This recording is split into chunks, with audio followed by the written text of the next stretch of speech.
Labdien! Prieks ir jūs pavisam neviltots prieks redzēt jūs tik kuplā skaitā. Nākamā gadā svinēsim jubileju.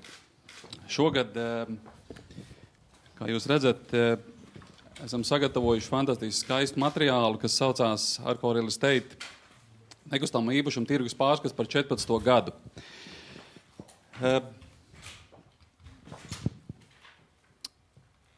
Es mazliet par politiku. Es zinu, ka tas visiem ir noteikti ļoti apriebies, bet pagājušajais gads ir pagājis tādās 3 pamata lietās, par ko principā ir malts un runāts bez apstājas. Un tiešām varbūt mana nelielā uzstāšanās tās būs 10 minūtes, jo jūs noteikti esat sanākuši, lai dzirdētu arī to pamata lietu, kas tad ir noticis tirgū, jau ciparos, grafikos. Bet tā pirmā lieta, par ko visu laiku ir malts, ir, protams, maksātnespējas likuma grozījumi, ko vairāk kā publiski esam uzstājušies un pauduši savu attieksmi. Un joprojām, diemžēl, īsti varbūt tas jautājums bankām skaidri būtu jānodefinē, kas tad ir tas, kas tik ļoti būtiski mainās jūsu risku aprēķinos un kaut kādā, es nezinu, kur ir tie milzu riski tajā brīdī, kad ja cilvēkam iestājās maksāt nespēja tādā manā uztverē, tad nav vairs starpības, ko banka ir rēķinājusi uz cik gadiem kaut kādu kapitāla atdevu vai riskus, jo tad, kad tā diena pienāk, viņi vienkārši pienāk. Un tādā manā izpratnē, ko es parasti mēģinu arī ar, kā saka, vienkāršiem cilvēkiem sarunāties un runāt, tad īsti nav arī starpības, vai šis maksātnespējas process ilgst 1 gadu, vai viņš ilgst 3 gadus, jo nav īsti starpības, vai tu nemaksā 1 gadu neko bankā, jo tev cita nekā nav, vai tu nemaksā 3 gadus neko bankā, jo arī tev nekā nav. Tā kā varbūt tas tāds aicinājums arī bankām tad skaidri nodefinēt tādā, cilvēkiem saprotamā valodā, kas tad mainās tajā brīdī, kad ir iestājusies maksātnespēja un ir spēkā šī šobrīd jau nav vairs spēkā, šīs likuma grozījums par šo kā saka, nolikto nosacīti caur maksātnespējas procesu ar atbildību ar šo vienīgo mājokli. Tas bija tāds viens jautājums, kas tika malts visu gadu, un joprojām, kā saka, viņš vēl, kā mēs zinām, ir kā karsts kartupelis un īsti neatlaiž, un joprojām par viņu runā, un noteikti, ka vēl kādu brīdi runās. Nākamais tā bija, protams, uzturēšanās atļauju likuma grozījumi. Arī šī tēma ir Malta un Malta. Un tas, ko es gribēju pateikt, ir ļoti, ļoti skumji, kad piepieši ļoti daudz politiķu acīs projekta attīstītājs, kā uzņēmējs, kas uzņemas lielu risku, dod darbvietas, kļūst kā, manuprāt, pat noziedznieks. Jo politiķi daudzkārt ir teikuši ļoti skarbus vārdus attiecībā pret attīstītājiem, saukājot viņus par spekulantiem un ātras peļņas, tīkotājiem un tā tālāk. Kad, manuprāt, viņi par uzņēmējiem atcerās kaut kādā brīdī tad, kad tuvojas vēlēšanas un kad ir visi šie turīgi arī projekta attīstītāji, skaitā laipni aicināti un ieguldīt naudu, kā saka, partijās, lai būtu par ko izvest šo pirmsvēlēšanu kampaņus. Un vairāk kārt esam minējuši to, ka mūsu izpratnē šie uzturēšanās atļaujas kārotāji un tīkotāji, kad es tos gribētu saukt par politiski ekonomiskiem bēgļiem. Jo, ja mēs runājam jau gadu pusotru un skaidrojam cilvēkiem, kas tad ir tie, kas ierodas Latvijā, kāpēc viņi šeit brauc, un ka tā ir tāds rezerves variants, tad, ko politiķi atkal atstājot principā tā nepamanām, ka 2014. gadā Krievijas pilsoņiem ir izsniegts 105 452 C kategorijas vīzas. Tās ir īstermiņa vīzas vairāk kārtējās, ka tu vari ierasties Latvijā vairāk kārt līdz pat 90 dienām. Un ja šeit ir bailes par zaļiem cilvēciņiem, tad es domāju, ka katrs loģiski domājoši saprot, ka ne jau cilvēki, kas ierod šeit ar kapitālu, tagad iespējams taisīs revolūciju, un šeit biedēšana ar kaut kādiem spēcdienestiem, kas caur šo uzturēšanās programmu ir saņēmuši uzturēšanās atļaujas. Tas nepelnās, tas ir pilnīgi zem katras kaut kādas vispār, pilnīgi nav arguments manā izpratnē. Paralēli šīm 105 000 vīzām Krievijas pilsoņiem 2014. gadā ir izsūgtas 1174 D kategorijas vīzas, kas ir principā uzturēšanās atļaujas, bet vīzu formātā, kas ļauj uzturēties ilgākā 90 dienas gadā. Jā, tā kā, ja mēs runājam par to, kas tad ir, no kā mums ir jābaidās, jā, tad es pieļauju, tad, slēgsim Latvijas robežu, un vairāk kā ironiski esam teikusi, uzbūvēsim apkārt sētu, izstāsimies no Schengens, no Eiropas Savienības, jo brīva ceļošana, tas taču ir bīstami. Trešais, karstais kartupelis, kas joprojām ir, un arī mums ir pietiekoši, varbūt ne mums šī gadījumā, varbūt arī mums ar Laukalēju kungu ir bijuši vairāk kārtējas diskusijas, kā karstais kartupelis ir pirmā mājokļa atbalsta programma jaunām ģimenēm, kas arī ir vilkusies ir visa gada garumā. Un gribas pateikt tāds pietiekoši, skarbi, man liekas, kad tā ir, uzskatu, ir politiķu bezatbildība. Domāt, kā tomēr iedot finansējumu cilvēkiem, kas to atļauties nevar. Un, ja reklāmās mēs visu laiku reklamējam un liekam skaistus, saukļus, ņemot finansējumu, rūpīgi izvērtēja savu iespēju atmaksāt kredītu, tad šis ir fantastisks piemērs tam, kā rīkoties nevajadzētu. Politiķi atkal šo te nesadzird, viņi sit sev par plecu un uzskata, ka ir izdarījuši fantastisku labu darbu, nevis ieklausās varbūt arī uzņēmēju pārstāvjos un tais pašās jaunajās ģimenēs, kurām ir svarīgi šī stabilitāte valstī, lai viņi varētu pelnīt, lai šis te ienākums beidzot sasniegtu šo te līmeni, ka tu vari atļauties par šo te tirgus cenu iegādāties dzīvokli, ka tevi ir prasme un iespējas uzkrāt šo te finansējumu, jo esmu arī to publiski teicis, ka tas ideālais modelis būtu, ka tu domā par kredītu ņemšanu 30 gadu vecumā, ka tas ir tas brīdis, kad tu saproti, kāds ir tavu ienākumu līmenis, uz ko tu vari pretendēt, un vai tu viņu varēsi atmaksāt, nevis kaut kādā brīdī 2 gadus saņemot labu atalgojumu, ka tu stājies rindā un ej caur atbalsta programmu jaunām ģimenēm, ņem finansējumu, nezinot vispār pilnīgi nemazākās nojausmas, kas notiks pēc 3 gadiem.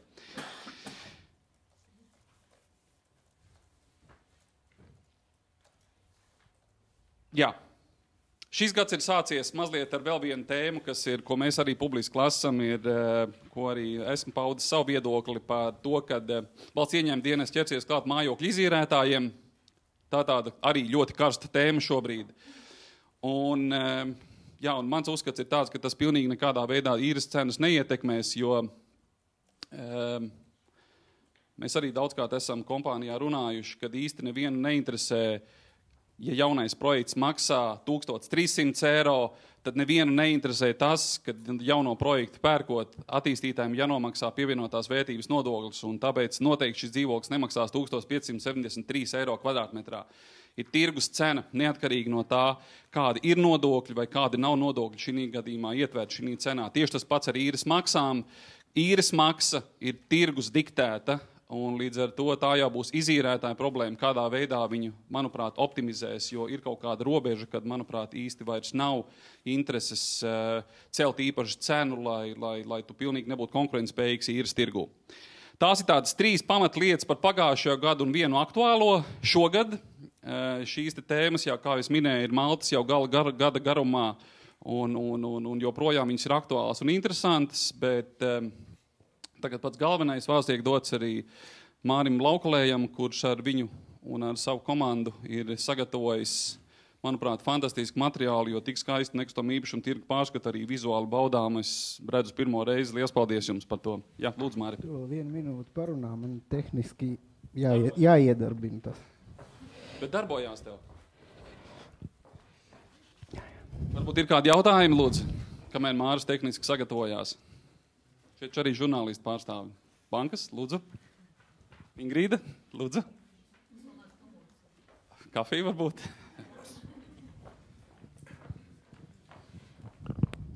Jā, starp citu kafiju lūdzu, tad beigās un vienkārši brīvas sarunas, tad tur aizmugurē telpas. Tā, kur man te labāk izvietoties, lai es redzētu, ko es rādu, un lai jūs redzētu arī mani. Tātad 14. gads. tie, kas nāk tā regulāri uz mūsu pētījumu prezentācijām, droši vien atcerās arī 13. gadu. Katra gada beigās es tā kā rādu tos faktorus, kas varētu ietekmēt tirgu nākošajā gadā. Un tad, kad jāatceraties 13. gada pārskatu, mēs tā kā runājam par to, ka tā situācija izskatās ļoti pozitīva. 13. gads kopumā nekustamā īpašuma tirgū bija aktīvs, un visas ekonomiskās prognozes valstī liecināja, ka IKP kaps, tātad kaps ar ienākumi, būs aktīvāka nekustamā īpašuma nozara kopumā. Ja mēs tagad atskatāmies uz gada griezumu, tad faktiski tās prognozes, kas izteikts bija 13. gada pārskatā, par prognozēm uz 14. gadu, var teikt, realizējās pirmajā pusgadā absolūti 100%. Un, protams, kas droši vien mums jāņem ar citus gadus, veidojot pārskatus vērā pie prognozēm, ka konkrētais gads varbūt ir vēlēšanu gads, un, teiksim, bez visa cita, teiksim, ietekmējošiem faktoriem pastāv faktori, kas ir saistīti ar šo te priekšvēlēšanu gaisotni. Ja mēs tagad atskatāmies, mēs redzam, ka vesela virkne ļoti neveiksmīgi pieņemtu lēmumu īsi pirms vēlēšanām, tagad steigā tiek laboti, atcelti. Un tie faktori, ko stādot, teiksim, 14. gada prognozi, mēs pagājušā gadā vienkārši nevarējām stādīties priekšā. Līdz ar to gan šie valdības lēmumi, gan tā ģeopolitiskā situācija, kas strauji izmainījās otrajā pusgadā, faktiski noteica tos gada rezultātus, par kuriem mēs tagad runāsim.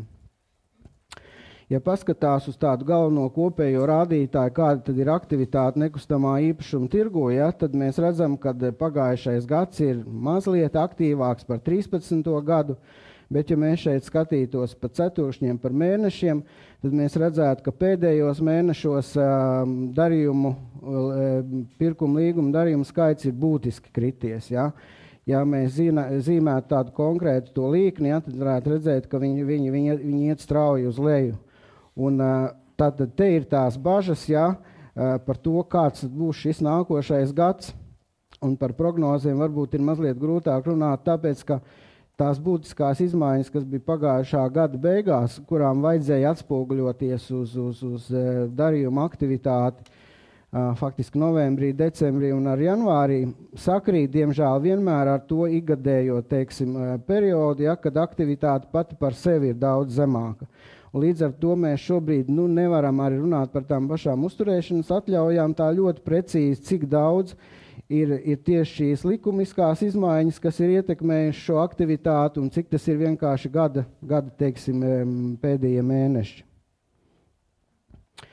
Ja mēs skatāmies uz pirkuma līguma skaitu Rīgā, taisni tādā mēneša griezumā, tad var redzēt, ka tā aktivitāte ir puslīdz vidēja bijusi pagājušā gadā. Jā. Tur mums laikam, kā mums tur...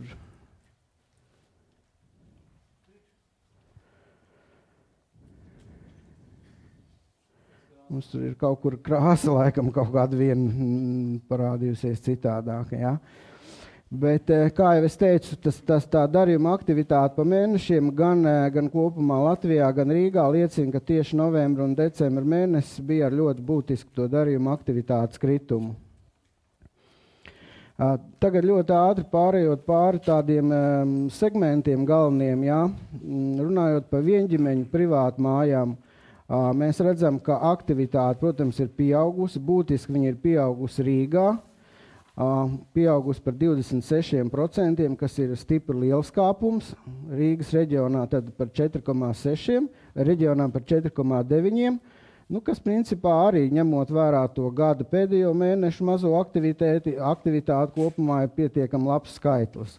Mēs redzam, kā arī izsniegto būvatļauju skaits ir pieaudzis. Taču ir ļoti interesanta lieta, kas faktiski ir tieši tāda pati tālāk mēs skatīsimies par privātu apbūves zemēm. ka neskatoties uz šo te salīdzinoši augsto aktivitāti, vidējā īpašuma cena gan privātu mājām, gan apbūves zemēm būtiski nav mainījusies. Un tā raksturīgākā iezīme ir tā, ka ir ļoti samazinājies, ja tā varētu teikt, augstās cenas segmentu darījumu skaits gan privātu mājās, gan privātu apbūves zemēs. Un ļoti būtiski pieaudzis zemās un vidējās cenas segments. Ja? Līdz ar to tā vidējā cena pret pagājušo gadu tā kā būtiski nav mainījusies, bet viņa ir strukturāli mainījusies tieši par šīm te iekšējām cenu kategorijām. Tas faktiski no vienas puses ir labi, jo, ja mēs paskatāmies uz tiem darījumiem, kas bija iepriekšējā gadā, ir sevišķi par šo augsto cenu segmentu, kas tur bija 700,000 Rīgā, bieži vien un pāri par miljonu, ja? Arī Pierīgā reģionām, par Jūrmalu nerunāsim, bet, teiksim, Mārupē, Ķekavā pirms tam 13. gadā bija reģistrēti darījumi 600 un 700,000, un šis īpatsvars bija salīdzinoši liels. Tagad tā lielākā darījumu skaits ir, ja runājam par privātu mājām, tad faktiski tas ir kaut kur līdz 200,000. Tā būtiskākā iezīme ir. Protams, ja mēs skatāmies Jūrmalu, ja, tad aktivitāte ir arī augusi par 34%, un šeit jau skaitļi ir būtībā milzīgā diferencē. Ja mēs paskatāmies, kad cenu diapazons ir no 250 par kvadrātmetru līdz 8,172 eiro par kvadrātmetru. Ja.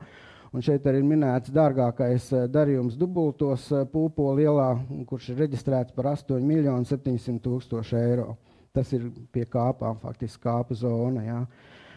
Te ir tāds parametrs ļoti interesants, kas tad ir Jūrmalas vidējais darījums. Jūrmalas vidējais darījums 14. gadā, tad tas ir zemes gabals 968 kvadrātmetru platībā, ar 210 kvadrātmetru lielu ēku. Un viņa šī te, tā nosacīta, teiksim, vidējā darījuma, tātad vidējā vērtība ir 1285 eiro par kvadrātmetru. Tas tāds Jūrmalas rakstura parametrs.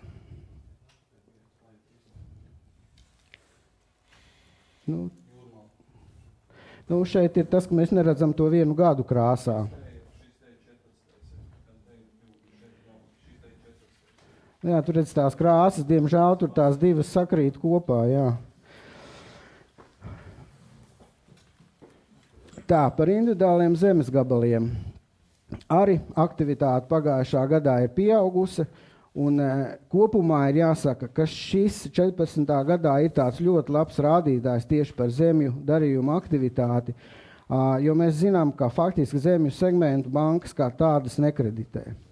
Tātad tā aktivitāte, kas ir bijusi zemju segmentā, parāda zināmā mērā mūsu pircēju ekonomisko potenciālu pat ārpus kredīta robežām. Ja? Mēs redzam, ka pieaugums ir par 14,6%.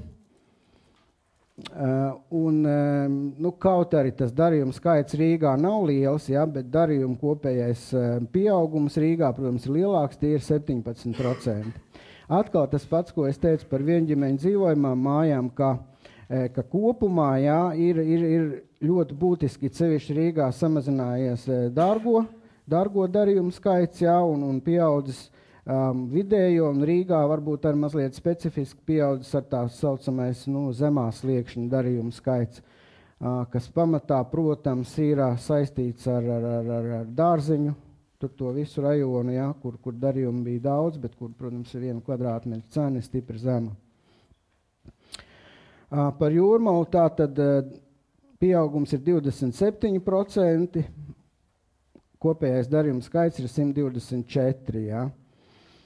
Šeit arī, teiksim, tā klasiskā vidējā darījuma platība, kas Jūrmalā ir bijusi, ir 1280 kvadrātmetri. Un lielākais darījums par zemi Jūrmalā ir 2,500,000, jeb 749 eiro par kvadrātmetru. Tā pašā laikā jāpiemina, ka turpat tālāk ir arī piedāvājumā, jo projām viens zemes gabals par 4 miljonu eiro, jeb 1674 eiro kvadrātmetrā. Es domāju, ka šajā segmentā noteikti jāsaka, tie dārgie darījumi, viņi atrodas, kaut arī viņus varētu pieskaitīt pie privāta apbūves zemēm, bet vairākos gadījumos viņi faktiski tiek iegādāti, lai būvētu vai nu tur nelielu daudzstāvu ēku, ja, bet katrā gadījumā daudz dzīvokļu ēku. Līdz ar to tas īsti neraksturo vienģimeņu varbūt zemes gabalu cenu Jūrmalā.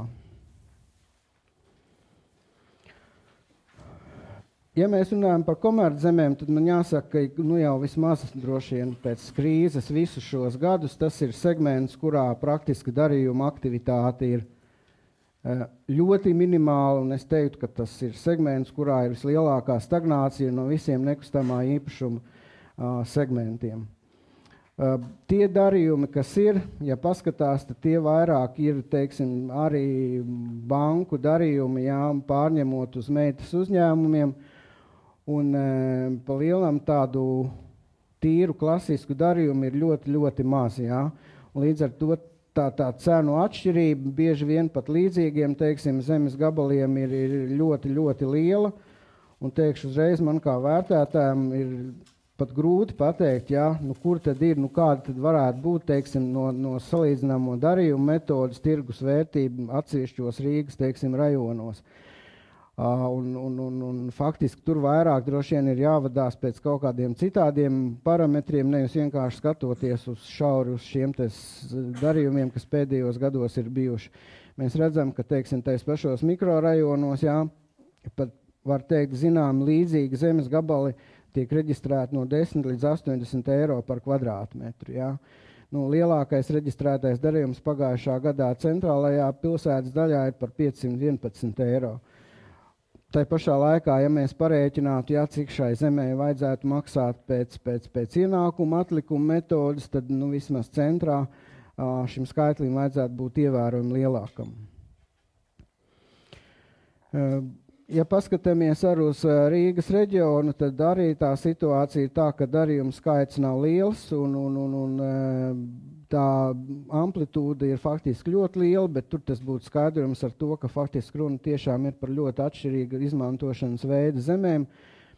Lielākie skaitļi, protams, ir vai nu tie ir benzīna tanki vai kaut kādi komerci objekti. Mazākais tas 2 eiro, tas pamatā ir ražošanas tipa ēku apbūvē. Lauksaniecības zemes, kā jau pēdējos 3 gadus, tas ir bijis pats, varētu teikt, aktīvākais Latvijas nekustamā īpašuma segments. Atšķirībā no 13. gada gribētos teikt, ka darījuma aktivitāte ir mazliet mazāka tīri skaitļos, bet tā specifika ir tāda, ka tā darījuma aktivitāte ir pārvietojusies uz Latgales un Ziemeļvidzemes rajoniem, faktiski ar tādām zemēm, kas vēl 2-3 gadus atpakaļ maz kuru interesēja. Un tās faktiski ir zemes, kas nav atsevišķi tīri lauksaniecības gabali, kas ir pēc pielietojuma dažādi zemes, tur varbūt ir meža gabali, tur varbūt krūmāji visbiežāk, jā, praktiski tādi, kas iepriekšējos gadus maz kuru interesēja. Līdz ar to tā darījuma aktivitāte un tas cenas pieaugums tieši Latgalē ir procentuāli būtiski lielāks nekā Zemgalē. Savukārt, ja paskatās tādos absolūtos skaitļos, ja, tad Zemgalē varbūt ar tas pieaugums nav tik liels, tāpēc, ka pirmkārt viņu piedāvājumā tādu labu lauksaniecības zemes gabalu praktiski nav. Visi darījumi, kas notiek, cik es zinu, notiek tā, kad pats pircējs atrod pārdevēju kaut kur konkrēti, nevis caur kaut kādiem piedāvājumiem. Līdz ar to pie tās augstās cenas, ja, kas ir faktiski sākot no 3800 līdz pat 5000 eiro par hektāru, mēs, protams, redzam darījumus, kas sasniedz 7000 un pat vairāk. Un šeit, protams, ir ar liela ietekme valdības atbalsta programmai, ja, kas izsniedz kredītu šo zemi iegādēji. Līdz ar to tie augstākie cipari, tie parasti ir tās zemes, kuras blakus esoša spēcīga lielsaimniecība iegādājās jau blakus saviem zemes gabaliem, un jāsaka tā, ka, protams, ka pirmkārt viņi var maksāt vairāk, otrkārt viņiem šī zeme ir ļoti būtiski vajadzīga, ja. Līdz ar to, tā tirgus vērtībā ir kaut kāds procents virsvērtības, ja, kas ir varbūt ļoti būtisks tieši šim konkrētam pircējam. Ja atceramies, tad pagājušā gadā tika pieņemti arī šie te labojumi par to, kas tad var iegādāties lauksaimniecības zemes. Tur ir virkne dažādu punktu, ja, kas bija domāti, lai apgrūtinātu lauksaimniecības zemes iegādi, teiksim, ārzemju pilsoņiem vai vienkārši uzpircējiem. Pagaidām ir grūti spriest, kā tas ir ietekmējis tirgu, ja. No vienas puses varbūt, ka šādu darījumu skaits ir mazāks, tai pašā laikā šī te valsts atbalsta programma, ja, kas kreditē šos savu zemnieku darījumus, ja, tomēr to cenu tā kā mazliet ceļ uz augšu. Es domāju, ka ar šajā segmentā arī 15. gadā varbūt darījumu skaits būs mazāks, bet pieaugums noteikti būs. Viņš varbūt nebūs tie kā iepriekšējos gadus līdz 30%, bet, protams, atkarīgs no bāzes vietas, iespējams, ka tieši Kurzemē un Latgalē, kur šobrīd tie bāzes skaitļi ir zemāki, pieaugums būs lielāks, bet katrā gadījumā Zemgalē, es domāju, īpaši virs 10–15% diez vai būs. Un tagad par būtiskākajiem segmentiem, ja, ko mēs vislabāk vairāk zinām, tātad tas ir par dzīvokļiem. Viens no būtiskiem rādītājiem bez visiem tiem faktoriem, ko es minēju, kas ietekmē tirgu, tas ir ar dzīvokļu piedāvājumu skaits. Un tur ir tāda interesanta sakarība, kad tad, kad dzīvokļu cena pieaug straujāk, tad ar piedāvājumu skaits pieaug. Izņēmums tas, protams, ir pēckrīzes gadi, ja, kad šis te piedāvājumu skaits parādījās, varētu teikt, no tiem dzīvokļiem, kas tika atsavināti. Ja? Bet tā kopējā tendence ir, kas šo te tirgu nosaka, ka tad, kad cena iet uz augšu, tad cilvēks, kas gatavojās pārdot, viņš ir nobriedis, ka par šo pieaugošo cenu es to dzīvokli pārdodu. Un pretēji, tad, kad cena krītās, ja, tad no piedāvājuma dzīvokļi daudz tiek izņemti. Šo tendenci mēs ļoti labi redzam, piemēram, tajos mikrorajonos kā Bolderā un Vecmilgrāvis. Tie ir mikrorajoni, kur piedāvājuma skaits ir neliels, un tikai tāpēc, ka pašreizējā esošā vidējā dzīvokļa cena ir pati zemākā. Tātad otrs parametrs, viens ir piedāvājuma skaits, kas nosaka, teiksim, cenu un darījumu skaitu. Tad otrs faktors, ja mēs runājam par jaunajiem projektiem īpaši, tad tā ir situācija ar to, cik tad tiek uzbūvēti jauni dzīvokļi, ja. Šī aile, protams, izskatās salīdzinoši slikta, jo no 2009. gada tas uzbūvēto dzīvokļu skaits, protams, ir mazs. Un te mums arī Arko iekšienē mēs esam daudz diskutējuši, vai jauno projektu segments Rīgā ir ar kaut kādu riska pakāpi vai nav. Tad, ja skatāmies vēl līdz 14. gadam, ja, tad šis te uzbūvēto dzīvokļu skaits faktiski ir nepietiekams, ja. Varētu teikt, ka liela daļa pat no šo te uzbūvēto dzīvokļu skaita, tad, kad viņi tiek, teiksim, nodoti eksploatācijā, jau ir daļēji pārdoti dzīvokļi. Tātad tāds liels brīvo jauno projektu dzīvokļu skaits faktiski nav. Cita lieta, ja mēs paskatītos varbūt arī uz Rīgas centrālo daļu, ja, tad pret to darījumu skaitu un to cenu segmentu, kas raksturo Rīgas centru, tad tur vismaz iesākti vai gatavības stadijā uz nodošanu ir pietiekami daudz ēku. Un šeit, es negribētu teikt, ka ir pārprodukcija, bet katrā gadījumā tas skaits jau ir pietiekams. Tāda diagramma, ko es vienmēr rādu, ja, un lai parādītu to, ka man liekas, ka bieži vien mēs atsaucamies to, ka Vācijas nekustamā īpašuma tirgus viņš tāds ļoti stabils un tur cenas īpaši nemainās, tad es gribētu teikt, ka sērija veida dzīvokļu tirgus Rīgā ir tikpat kā Vācijas nekustamā īpašuma tirgus. Jo mēs redzam, ka faktiski jau no 2010. gada beigām sākot tā cena no 600 eiro par kvadrātmetru, šobrīd 14. gada beigās ir 637 eiro. Abrīnojami līdzsvarots tirgus. Šeit tā pati diagramma, te mēs redzam to lielo kāpumu slaveno 7. gadu, 6. 7. gadu, ja? Un ar to zaļo tā ir iezīmēta tā mūsu prāt robeža, ja? Teorētiskā, teiksim tā, teorētiskā sērieveida dzīvokļa robeža, kas varētu būt līdz 800 eiro par kvadrātmetru, no 450 līdz 800 eiro. Es domāju, ka vēl vismaz gadus kaut kādus 3, ja, to vidējo robežu mēs tā kā vēl nesasniegsim ar tiem tempiem, kas mums šobrīd ir. Šeit pagājušā gadā mēs iesākam šādu te prognozi, ja, par sēriju veidu dzīvokļiem, arī par jaunajiem projektu dzīvokļiem, un te tas izmērs īsti laikam nav. Jā, te ir palielāks. Tātad pagājušā gadā un šajā gadā mēs esam izskatījuši dažādus attīstības scenārijus, ja. Tātad pagājušā gadā mums bija sliktākais scenārijs sēriju veidu dzīvokļa cenai gada beigās 613, mūsu prognozētais 644 vai ļoti pozitīvais attīstības scenārijs 687.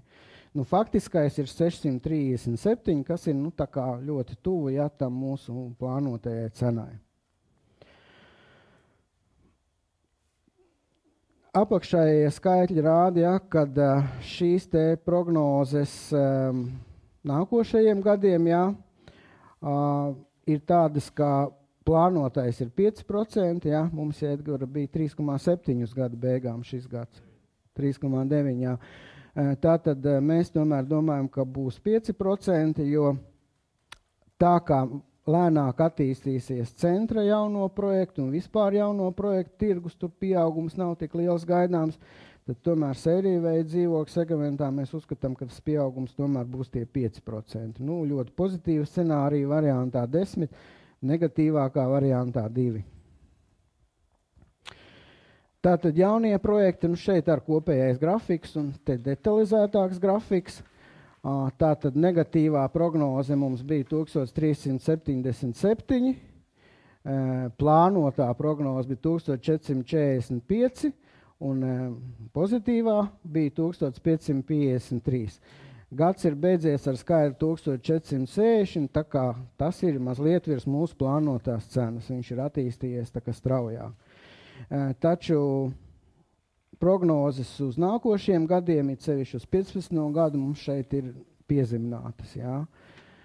Te ir ielikti tikai 4%, ņemot vērā tās visas izmaiņas, gan ekonomiskās izmaiņas Latvijā, gan ar daudzas likumdošanas izmaiņas. Mēs pieļaujam, ka 15. gadā, kamēr īsti nebūs skaidrība, kādā veidā tad ekonomika attīstīsies un ienākuma līmenis, tātad šis te pieaugums tiek prognozēts mazāk nekā līdz iepriekšējos gadus. Pēc tam tālāk 16. un 17. gadā ir atkal šis te pieaugums. Ļoti būtiski grafiki, ja, ko es esmu skatījies arī Igaunijā, līdzīgi tiek veidoti, kas ir tāds ļoti labs raksturotājs par cilvēku ienākumu pieaugumu un nekustamā īpašuma cenu pieaugumu. Ja mēs skatāmies uz sēriju veidu dzīvokļu tirgu, tad viss ir pat ļoti pozitīvi, ja apakšējā līkne rāda. Tātad par vidējo mēnešu algu, cik kvadrātmetru, ja, mēs Latvijā varam iegādāties. Ja. Redzam, ka augsto cenu periodā 6. un 7. gadā šis skaitlis bija 0,3 tātad kvadrātmetri par vienu vidējo mēnešu algu. Ja? Un tad jau sākot no 9. gada šis skaitlis visu laiku uzlabojās, un mums šobrīd ir 1,22 kvadrātmetri par vienu vidējo mēnešu algu. Un pēc tās līknes starp algu un cenu pieaugumu mēs redzam, ka ienākuma līmenis tak pieaug straujāk nekā teiksim, šī te sēriju veida dzīvokļu cena.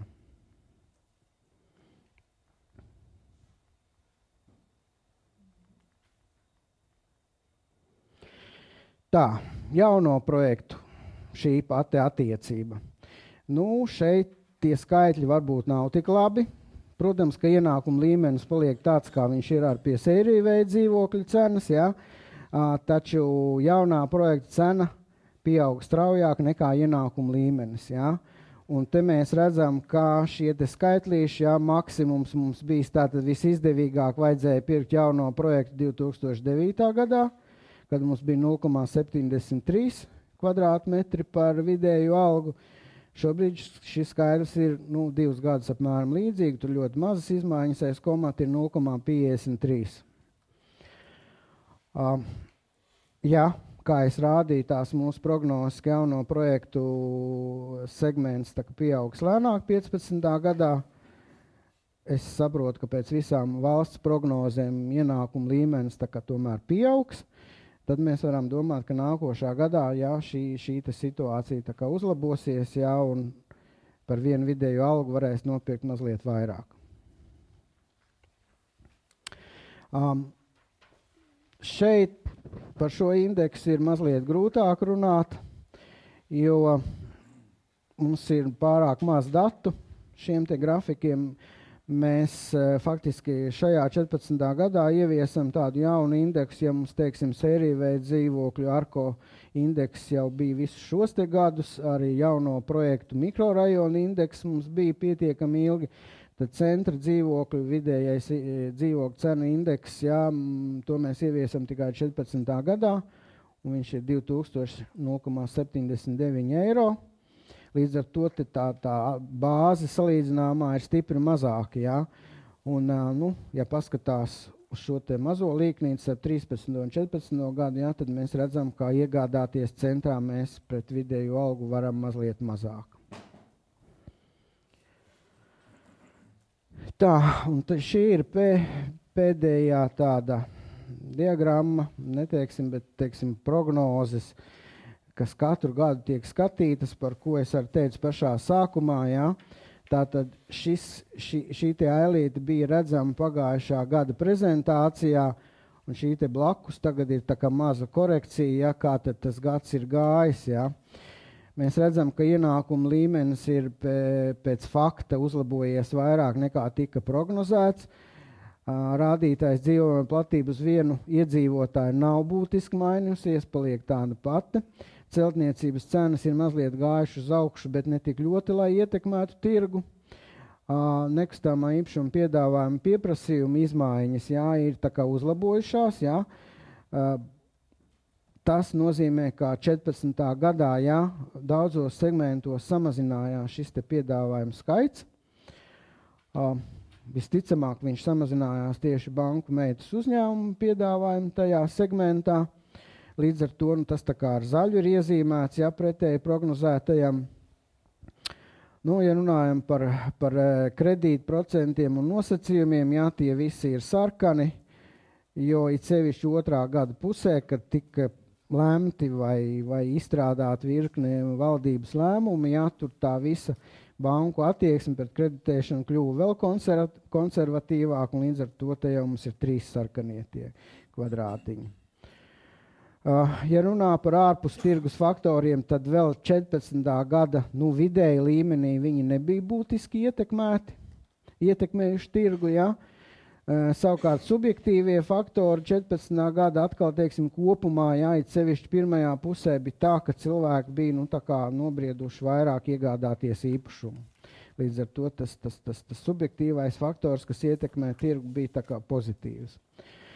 Tagad mūsu prognozes par 15. gadu, ienākuma līmeni, tā kā mēs joprojām prognozējam mazliet uz augšu, dzīvumā platība kvadrātmetru izmaiņas paliek līdzšinējās, izmaksas celtniecības, faktiski ar bez būtiskām izmaiņām, pieprasījuma piedāvājuma izmaiņa paliek sliktāk, tas nozīmē, ka no vienas puses, it sevišķi runā par jauno projektu tirgu, tad tur piedāvājums stipri pārsniegs, teiksim, pieprasījumu, un tas jau ir slikti, tas jau ir priekš tirgus tā kā jau ar 2 sarkanajiem tiem rāmīšiem.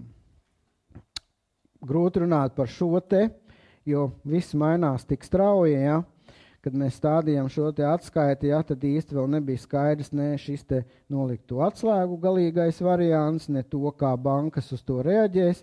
Līdz ar to, te tā kā ir 3 sarkani rāmīši, skatīsimies pēc pirmā pusgada būs redzams, kāda ir banku reakcija, ja, un varbūt te būs 2. Par ārpus tirgus faktoriem.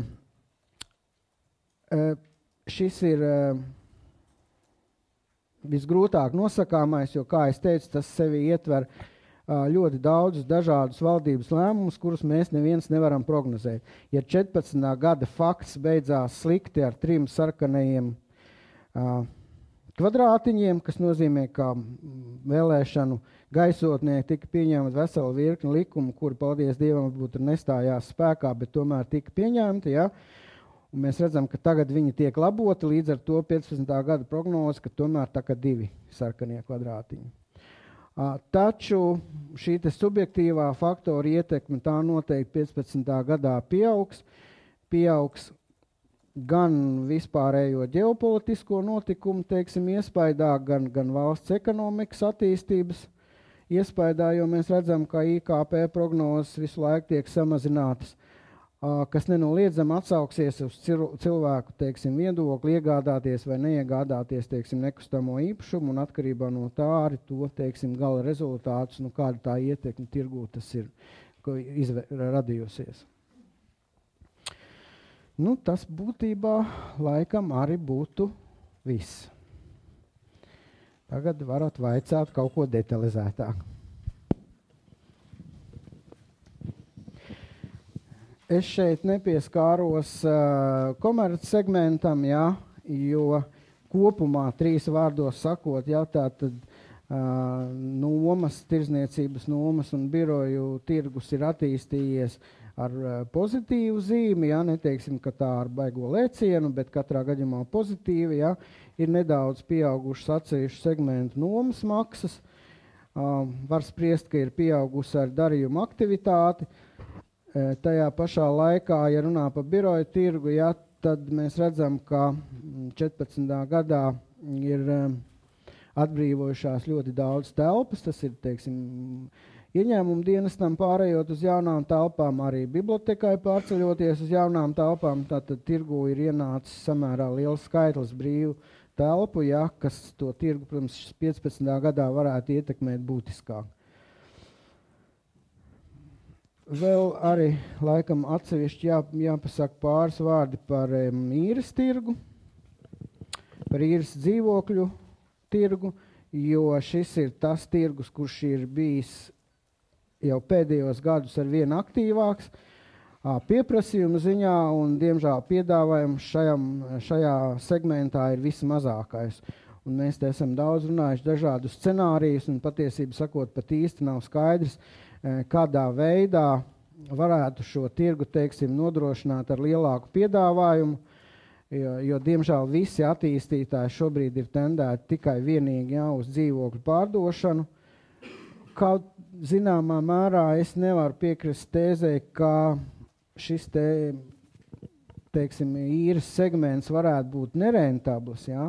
Viņš varētu būt rentabls, bet viņš prasa ļoti, ļoti zemas kredīta izmaksas, tātad tīri teorētiski, ja šiem attīstītājiem piedāvātu šos te kredītus par ļoti zemiem procentiem un ar ļoti ilgu, teiksim, atmaksas termiņu, ja, tad es domāju, ka arī šāds, teiksim, jaunu īres namu būvniecības segments varētu Latvijā attīstīties.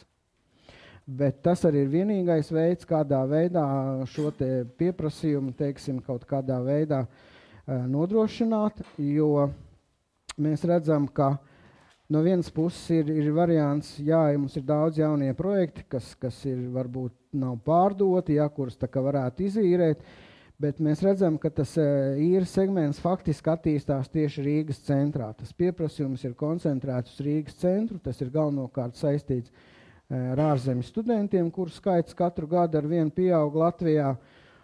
Un šeit, protams, ir tā, ka esošās ēkas rekonstrukcijai iegāde ir dārga, paša rekonstrukcija ir dārga, zeme kā tāda, ko es teicu, centrā arī ir dārga, un šeit ir ļoti problemātiski, teiksim, iedomāties situāciju, kad teiksim, varētu būvēt īres mājas Nu, jo es domāju, ka īres cena pie jaunu ēku celtniecības viņai noteikti vajadzētu būt ne mazākai kā kaut kādiem 15 eiro par kvadrātmetru. Un īsti šim te studentu segmentam tas tā kā nav iespējams. Jā, un tagad es būšu beidzis. Vaicājiet.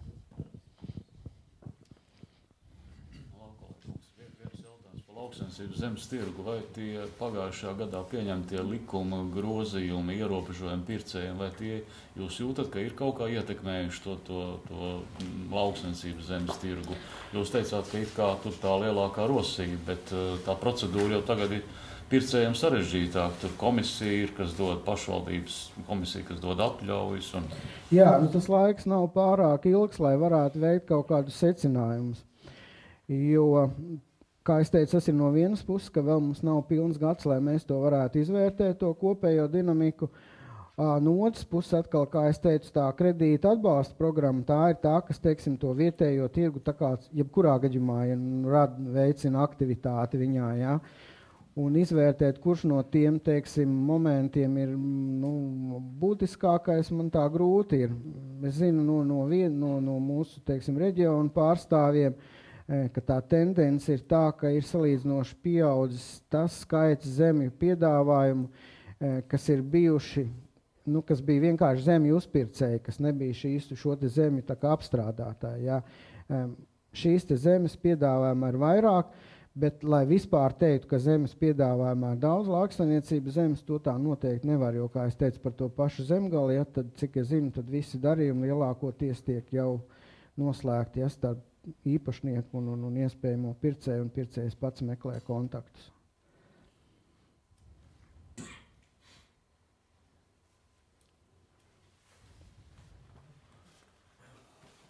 Jā. Tajā brīdī, ka jūs runājat par pirmā mājokļa iegādes programmu, vai tad jūs domājat kaut kur šajā visā programmas skēmā kaut kādā veidā ierakstās PVN likums atlaidi, piemēram, 5-10% robežās, vai par to kaut kur ir bijusi diskusija, un varbūt jūs varētu pamatot jūsu domām ietekmi šādai programmai uz pirmā mājokļa? Te es gribētu pakomentēt mazliet, jo mēs vairāk kā tad esam iekšēnē kompānijā domājuši, kas tad ir tas, ko tā jaunā ģimene varētu atļauties, un jaunā ģimene pirmā mājokļa iegādēji tīri pēc savām iespējām, lai cik tas nebūtu skumji, uz viņiem nekādā veidā īsti neatiecās jaunais projekts. Jo tā ir pavisam cita cena kategorija. Tas ir 1300 eiro, 1400.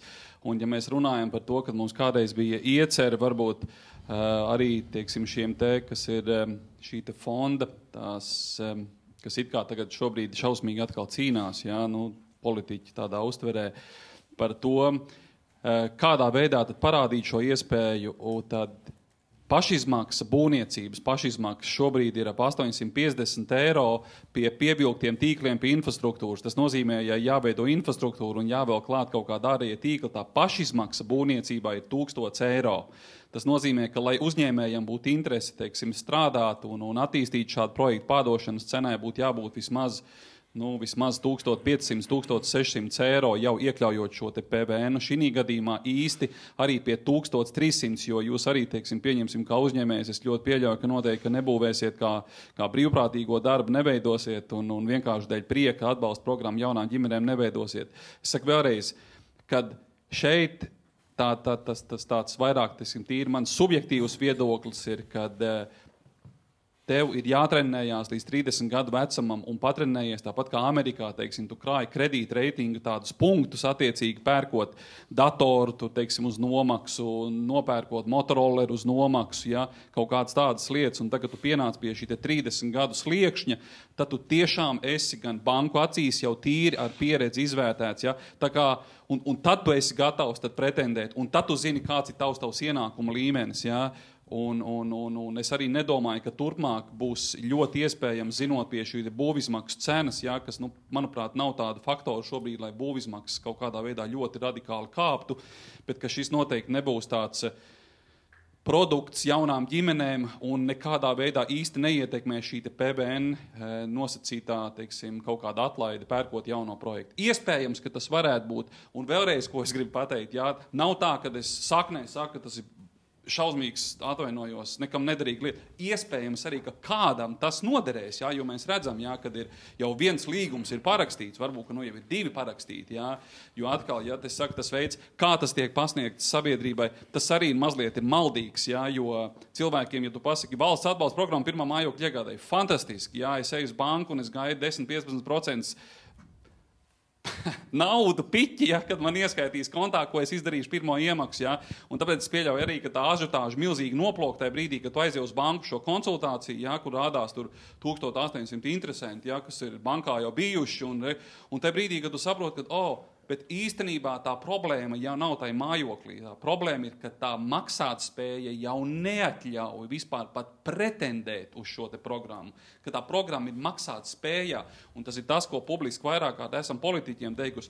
Domājiet par to, lai šīs te vidējais atalgojums, lai viņš kāp uz augšu par valsts labklājību. Un tai brīdī, ja īstenībā nebūs jādomā par šādām atbalsta programmām.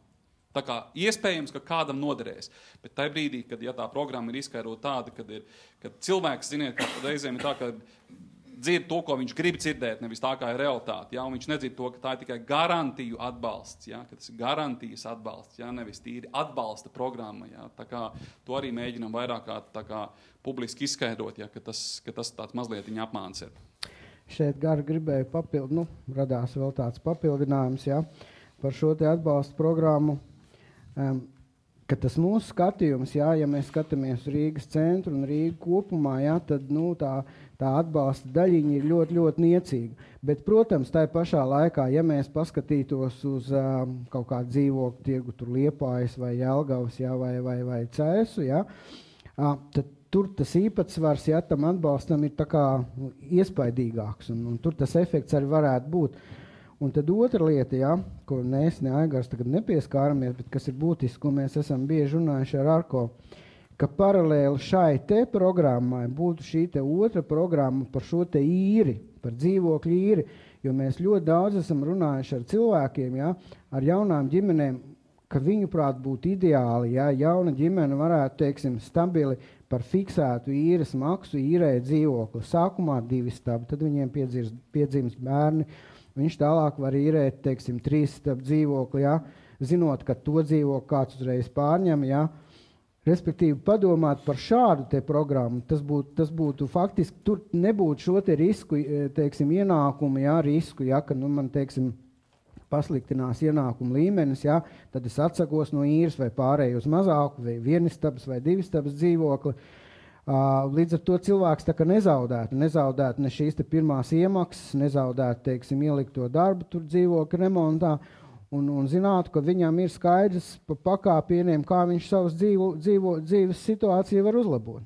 Un vēlreiz atgriežoties pie tā, teiksim, 2 reizes pa 5 periodu gadu, teiksim, īrējot, ja tu pienāc pie šīs te atzīmes, tie pašām manis minētie 30 gadi, un tad tu tiešām redzi, vai tu to vari, vai tu to nevari. Ja tu to nevari, tad, diemžēl, lai cik tas neizklausītos skarbi, nav sociālisms, diemžēl, neviens par brīvu neko nedos. Man tikko vēl viena ideja radās. Tā varētu būt valsts atbalsta programma, teiksim, jaunām ģimenēm īre ar izpirkumu. Jā, kas arī būtu interesanti, ļoti jaunām ģimenēm patikt, jā, kad, teiksim, pilsēta uzbūvē šos te pašus, teiksim, mājokļus, kas ir tā kā atbalsta programmas mājokļu jaunām ģimenēm, ka tu vari īrēt un kaut kādā periodā, teiksim, vai tie 10, labi, 20 gadi, jā, ka, teiksim, tas finansējums varētu būt nosacīt lēts, un tad šīs te jaunās ģimenes kaut kādā ilgtermiņā, tad varētu pie šī te mājokļa nonākt atkal pie nosacījuma, ja šī te maksātspēja, teiksim, ir iespējama. Jūsu kolēģi uztaisīja to tavu propagandēšanas kampaņu, informēšanas kampaņu par 300,000 Amerikiem. Un man ir jautājums, kur ir kase un kur mums griezties žurnālisti? Par ko vēlreiz? Kur griezties pie kā? Kur ir kase? Kur dabūt daļu no tiem 300,000? Kāpēc? Tāpēc, ka jūs informējat par 300,000 to kampaņu, jūsu kolēģi to uztaisījāt, un ja mēs rādīsim ziņas par par to, ka termiņu uzturēšanas atļaujas tas ir labi mūsu. Tas ir termiņu uzturēšanas atļaujas. Tās jau ir termiņu uzturēšanās atļaujas. Tur īsti, manuprāt, jums jāgriež ir attiecīgi noteikti tajā fondā un tad jārunā, jo, manuprāt, es kaut kā šī prezentācijā neteicu, ka tas ir labi. Es teicu vairāk, ka tas tomēr tā kā veicina ekonomiku, ja teiksim, te valsts ieplūst nauda, jo, ja mēs redzam, labi, nav varbūt oficiāli šobrīd dati, kad ir, cik tad ir tas konkrētais naudas apjoms, ja, bet jūs varat arī, es nezinu, varbūt es neesmu pietiekoši profesionāls, bet, ja, teiksim, Latvijas banka pat to ir izskaidrojusi, ka vidēji viena uzturēšanās atļauja dot darbvietu 3 vietējiem iedzīvotājiem, ja, tad tomēr, manuprāt, šī programma, kas ir ar maksātspējīgiem cilvēkiem, ja, ka tas nav slikti, ja, un, ja, teiksim, man drošības policija vai aizsardzības ministrija saka, ir nepietiekoši resursi, lai varētu izpētīt, kas tad īstenībā ir šīs, teiksim, vēlamais, tad man noteikti būtu pretjautājums. Sakiet, lūdzu, vai jūs izpētat arī šos 105 000, kas ierodas Latvijā līdz 90 dienām? Un, manuprāt, pilnīgi pietiekoši, lai 90 dienās varētu uztaisīt revolūciju. Ja? Tā kā, ja jūs vēlaties kaut kādu daļu naudas un teikt, ka tas ir labi, tad es jums varu pateikt, tad rakstiet, ka tas ir slikti, attiecīgi noteikti varbūt. Vispār to ideju un diskreditē visus jūsu vārdus šodien. Redziet, kas ir. Manuprāt, tas pilnīgi nediskreditē, jo tā ir, manuprāt, mazliet ir arī politiķu tāda, kā lai saka, nolaidība vai tāda vieglprātība, jo arī vairāk kārt publiski esam pauduši to, ka projektu attīstības process ilgst līdz pat 5 un 6 gadiem, sākot no ieceres, zemes iegādes, būvniecības un galīgai izpārdošanai. Tajā pašā brīdī, kad, ja tu redzi, kad mūsu valsts vīri ir likumdevējs vienīgais Saima, ir pieņēma šādu likumu, kad ieguldot kaut kādu noteiktu summu nekustamajā īpašumā, ka tev ir iespējams saņemt uzturēšanās atļauju. Es kā uzņēmējs lasu likumu un izdomāju, ka es varu sagatavot produktu.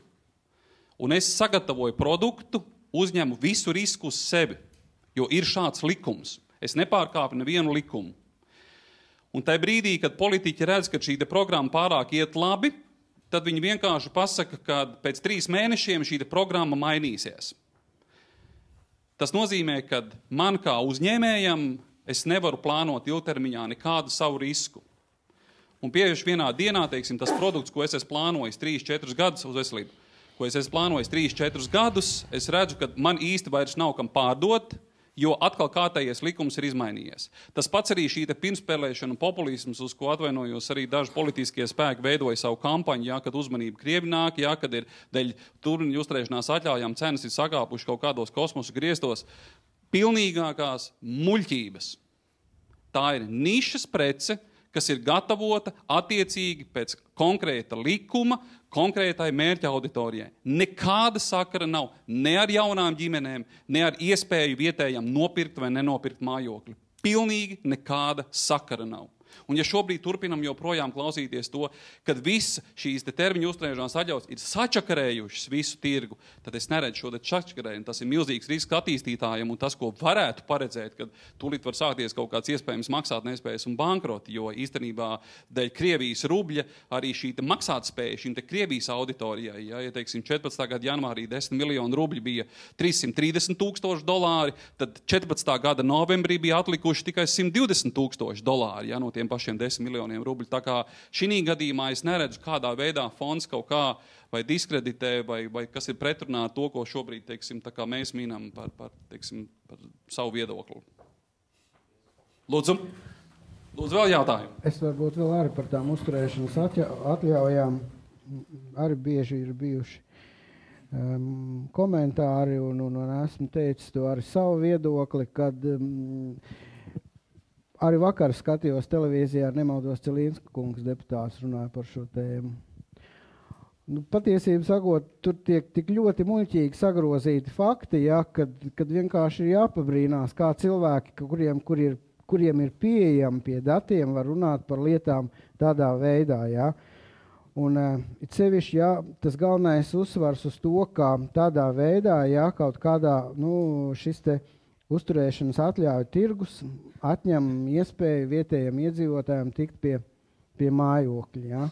kas ir pilnīgi, mēs redzējām sēriju veidu dzīvokļu diagrammu, ja, mēs redzam šīs te izmaiņas, cik gadu griezumā arī pirms uzturēšanas atļaujām. Tad mēs redzam, ka šeit nekas nekādā veidā netiek ietekmēts. Jauno mikrorajonos jauno projektu tirgus arī faktiski nekādā veidā nav ietekmēts. Ja runā par lielām cenām, tās ir Jūrmalā. Bet Jūrmalā tā specifika ir tāda, ka ar uzturēšanas atļaujām vai bez uzturēšanas atļaujām cenas vienmēr ir bijušas arī 2006. un 2007. un 2009. gadā, kad mēs bijām visdziļākā krīzē, cenas tur nebija zem 3,5 eiro. Pasakiet man, cik daudz Latvijas iedzīvotāji ir varējuši atļauties Jūrmalas jaunajos projektos iegādāties dzīvokļus, arī tad, kad netika runāts par uzturēšanas atļaujām vispār. Tas ir specifisks segments, kas kā jebkurā valstī, kur ir kaut kādas kurortu pilsētu teritorijas, vai tā ir Itālija, vai Grieķija, vai Melnkalne, jā, tur ir mājas, kurā pamatā dzīvo ārzemnieki, kur cenas vietējiem iedzīvotājiem nav pieejamas, un es neredzu tur nekādu, teiksim, sašutumu par to, ka kādu tas, teiksim, ietekmē, jo, mēs jau varam panākt situāciju, kad visi Jūrmalas jaunie projekti nobankrotē, tad caur izsoli viņus izlaist, un tad kādam no deputātiem varbūt būs iespēja tikt Jūrmalā pie lēta dzīvokļa. Lūdzu, jautājumi. Jūs cītīgi vai kaut ko citu, tad atbūrās skats 73. lapusē, redzēt, ir tāda varu vieta, kur apmierinošas kvalitātes dzīvokļi par 60 eiro kvadrātmetrā, tika priekšu. Jautājums ir tāds, tātad tieši 10 reizes zemāk kā Rīgā, standarta dzīvoklis, tā pašā laikā algas jau Latvijā tomēr minimāla alga visā valstī, viena skolotāju likmes ar tur tā, kaut kā, vismaz aprēķini dažādi, bet formāli neatšķirās. Tātad algas mazliet zemākas, cenas 10 reizes zemākas. Tā jūsu teiktā maksātspēja, tāda ir kā jau milzīga. Un tad bankas, kas aprauda plecu, man, piemēram, saka, nē, bet mēs tur neko nekreditēsim, formāli viņi tur skaitās, bet tad dzīvoklis ir pilnīgs nelikvīds. Jo tik vaļā no šī mājokļi nevarēs vēl 1000 gados, un ko mēs ar viņu sāksim. Lūk, stāstīšu tad par cilvēku aktivitāti ārpus Rīgas. Tad banku stāsts ir tāds pilnīgi pareizs, ir drusku koriģējums. Jā, mums kaut kad bija diagramma par šīm te dzīvokļu cenām Latvijas griezumā, jā, un, protams, ka viņas izskatās dramatiski, jā. Ja mēs runājam, teiksim, par sēriju vai dzīvokli, ņemsim Buldurus Jūrmalā, jā, tad tā vidējā sēriju vai dzīvokļu cena, jā, šobrīd ir apmēram ap 1200 eiro par kvadrātmetru. Tas, ko kungs teica, ja mēs paskatītos uzreiz no galvas nepateikšu Līvānus, jā, vai Rēzekni, tā tur tie skaitļi ir tā 60, 100, 120, 150. Tā skaitā arī tādās pilsētās kā Liepāja un Rēzekni, jā, kas nav gluži lauki, jā. Ko darīt? No vienas puses, ja paskatās darījumu skaitu katru gadu, viņš tā kā pieaug darījumu skaits, bet šī cena būtiski nemainās. Un kā viens no tiem iemesliem, kāpēc tas tā ir, ja mēs paskatāmies iedzīvotāju skaita izmaiņas, kaut vai arī Liepājā, jā, tad mēs redzam, ka tieši Liepājā viņas ir visdramatiskākās. Tas nozīmē, ka tas dzīvojamais fonds, kas tika uzbūvēts, ja nemaldos, maksimālais skaitlis Liepājā bija virs 100 000 iedzīvotāju, jā.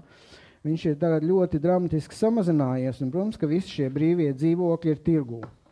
Un tā ir, tirgus vērtības viens no pamata, teiksim, pamatiem, ja, ka, ja tirgūt kaut kas ir ļoti daudz, un ļoti daudz tiek piedāvāts, un to pircēji salīdzinoši maz, tad cena, protams, arī ir ļoti zema. Tā ir pirmā atbilde, kāpēc tā situācija ir tāda, bet tai pašā laikā otra lieta, ja, kas man arī liekas tāda dīvaina, es runāju ar kolēģiem, banku speciālistiem, ja, kuri pagājušā gada beigās arī neoficiāli teica, jā, mēs tur tajā vietā nekreditēsim, tajā šito sēriju veidu nekreditēsim, tur arī nekreditēsim. Jā, tā ir slikta situācija, jo es domāju, ka katrā vietā, vai tā būtu, teiksim, Līvāni vai Liepāja, ja, vai Rēzekne, šim īpašumam tomēr būs vērtība. Ja, es domāju, ka ne Liepāja, ne Rēzekne, tomēr nevaram modelēt situāciju, ja, ka no tiem 60 eiro par kvadrātmetru tā cena vēl var nokristies līdz kaut kādai robežai. Ja.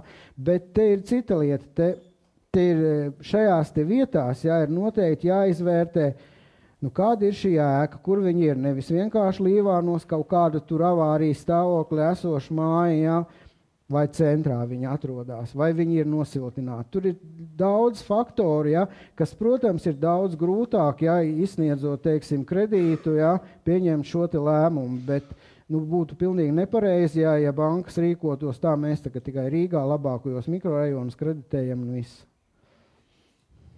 Bet mēs arī tā pašā laikā jāsaprot, ka īsti jau mēs nevaram bankām piespiest tagad, izvēlēties, lūdzu, ejiet kreditēt uz Līvāniem, jo tas cenu līmenis ir tik tiešām zems, kad iespējams, kā mēs redzam, banka pat slēdz klientu apkalpošanas centrus ciet, jo viņi tiešām ir nerentabli, vai ne? Un varbūt arī šī, teiksim, jāizveido kāda valsts programma, kad valsts varētu atbalstīt kaut kādus banku filiālis, jo, teiksim, šādi 2-10, tur kaut kāda pāri 10 kredītu apkalpošana, manuprāt, kaut kādā, teiksim, tai pašā, jo es atradu slaidu no 13. gada, kur, tagad nevaram pieslēgt, kur, teiksim, tā diagramma ir vienkārši fantastiski, ja mēs paskatāmies, kāds, teiksim, un tā ir tā milzīga atšķirība starp Igauniju, ja, teiksim, Igaunijā nosacītā līkne ir nosacīti ļoti tāda pietuvinātāka arī pa šiem te reģionu centriem, kur, teiksim, lielās tur Tartu, teiksim, studentu pilsēta.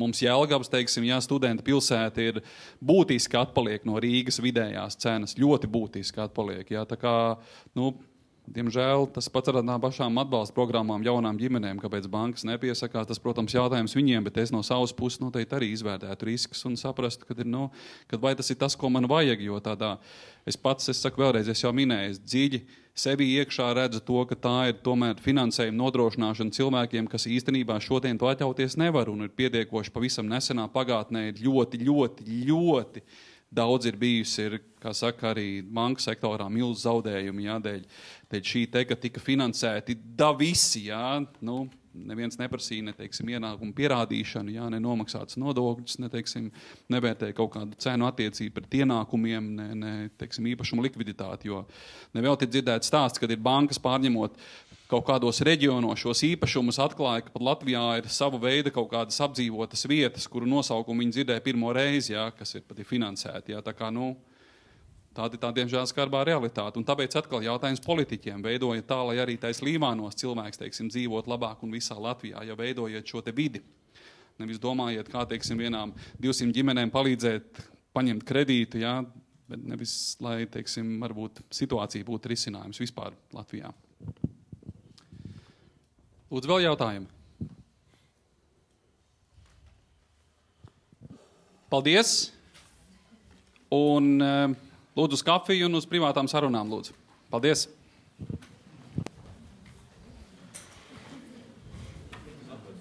Jā.